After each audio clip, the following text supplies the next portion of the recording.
podcast will cover China's dynasties, some of their background, geography, and mainly their innovations. We'll start with some basic vocabulary. First, we have the mandate of heaven. That is the belief that the emperor was given the right to rule from the heavens, or God, as long as they provided good government to the people. It was believed that if the emperors did not provide good government to the people, they would lose their mandate of heaven, and that would be transmitted through natural disasters, a plague, disease, anything like that, and the emperor would probably be overthrown.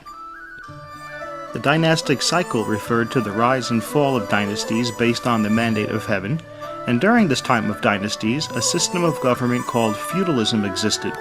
Feudalism is a system of government in which local lords governed their own land, but owed military service and other forms of support to their ruler, known as the emperor.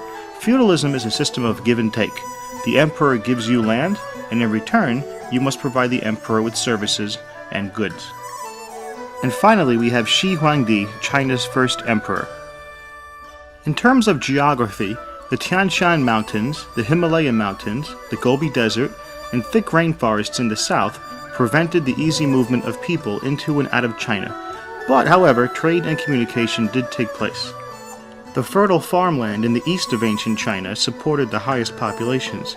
That's the same today. The population in the east is much higher than the population in the west, north, or south. Regions to the west and south often have lower populations because they contain harsh climates and rugged terrain. China's dynastic accomplishments. By the year 2640 BCE, the Chinese learned how to make silk thread from the cocoons of silkworms. At the time, only royalty and nobles could afford this luxurious material. To keep their profits high, the Chinese tried to keep this silk-making process a secret.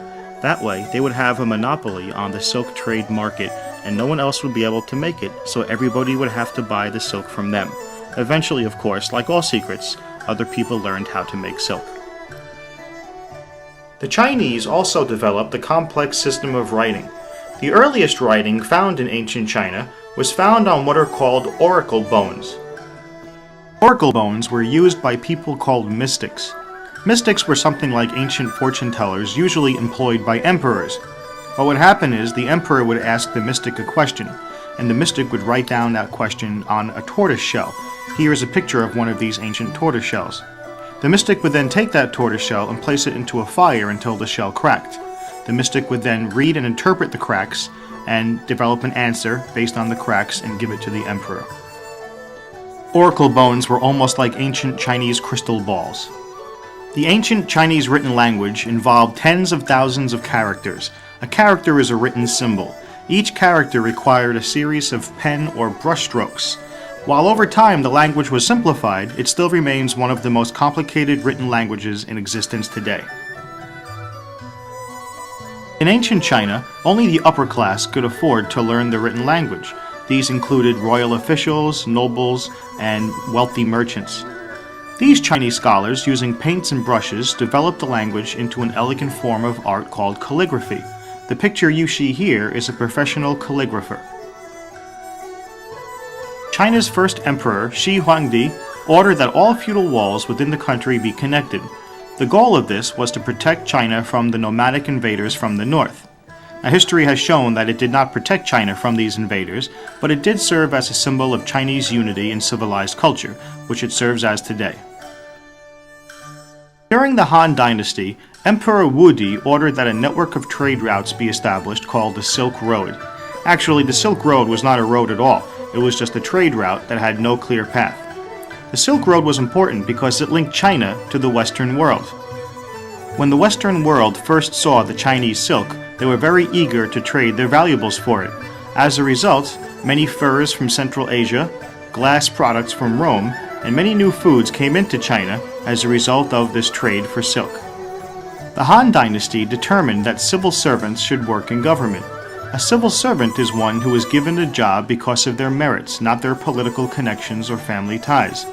Later, formal exams were offered to all people.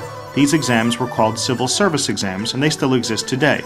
Exams were based on Confucianism, and only the upper class could afford to be educated well enough to pass these tests. The ancient Chinese also had many accomplishments in the areas of science and technology.